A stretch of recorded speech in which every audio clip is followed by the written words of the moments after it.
Satsang Nurang. Let's just look at this one last Gadhada Madhya 61. So there's a backstory to this. Is when we were trying to come up with, hey, what are we gonna after our shibir, after our final summer shibir for 2020? We're just gonna sitting there and deciding like, what are we gonna do? Yeah, right. What's the next topic we wanna do for the winter shibir, right? And we came upon this uh, Gadhada Madhyanu 61 Vachamrut, and let's just read it, and then I can kind of go over it more, and I think this sums it up great. So thereupon Shriji Maharaj said, a person who possesses three characteristics can be called a firm satsangi. And what are these three characteristics?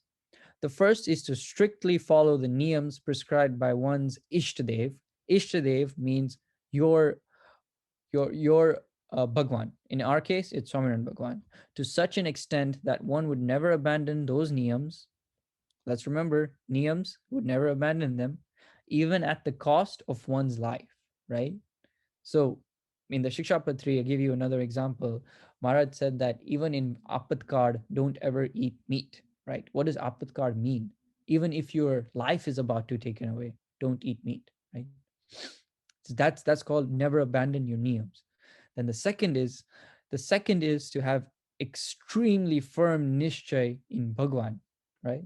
That's what we've been telling you, but that's some of the conclusions here that I've mentioned. What we've talked about before is having extreme firm faith in Bhagwan.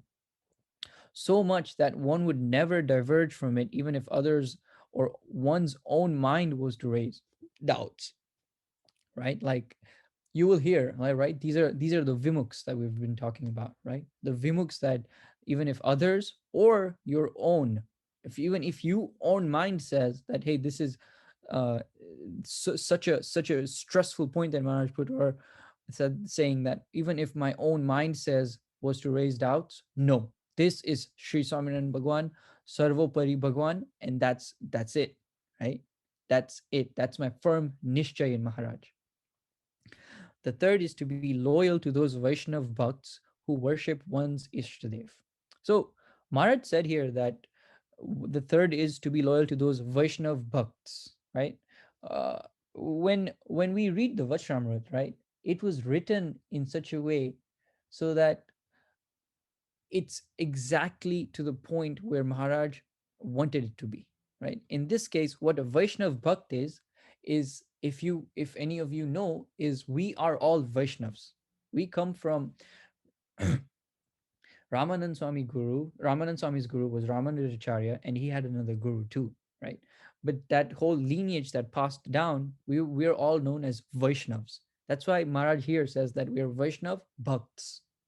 So in this case, what he means is all Vaishnav Satsangi Bhakts, meaning us, Swaminarayan Sampradayana Bhakto, to be loyal to them, and the ones who worship their Ishtadev, who? Swaminarayan Bhagwan. So be loyal. What is this? What does loyalty mean? Remember we learned it? It was about paksh. So that's what Maharaj is saying, that keep the paksh of your bhaktos. Just as parents are loyal to their children, a son is loyal to his father, and a wife is loyal to her husband, right? No matter what happens between a family, a child and his son, uh, a mother and his son, a dad and his wife, a dad and a wife and his husband, etc. Right? No matter how, let's say they have a fight, let's say nothing, they're not talking for 5 to 10 months, whatever, right? But they're still loyal to them, right?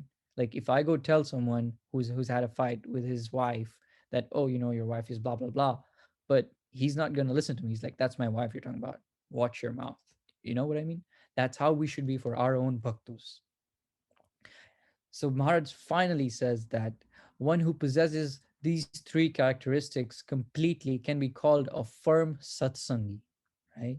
So for us to be known and kind of, to call ourselves, we keep saying apre bhagat che, apre satsangi che, apre a che, apre te che, right? The Vachamrut has so many things in deep, but this is just a small extract to show you that, hey, to be, if you do call yourself a satsangi, or if you want to be in the path of satsang, just remember this, right? And there's all different kinds of people that have come to this shibir, right? Some of us who are just starting out, some of us who are in the middle, some of us who understand this, right? So what the point of this is, what the point of Satsang Narang is, whoever or wherever you are, right? Start building up, start taking niyams, start having the paksh of your mandirs, or your bhaktos, or your acharya of your family, right? These are the pakshas we should be taking, right? And then have firm nishchay in Maharaj Swaminarayan Bhagwan. You guys are with me? No? Yes? No? Yeah. So I'll leave you with one thing, right? I've been talking a lot, and it's a lot of words. You guys could be bored. I don't know. I'm just a speaker. I'm talking here, right? So let's all think in our mind. Okay, we've gone through this. This is the end of the slides. This is the end, and I just want to leave you with one more thing, saying that, hey, let's take a niyam for our own selves, right? Whatever niyam you want to take it internally. You don't need to share it with anyone, but take one niyam and then follow it through, and kind of see yourself how you grow between the 1 month you took the niyam, and then the next month, and then you take some more niyams, or however you want to do it. You decide your own timeline, but do these things. That's what we're here for. That's what's satsang no rang.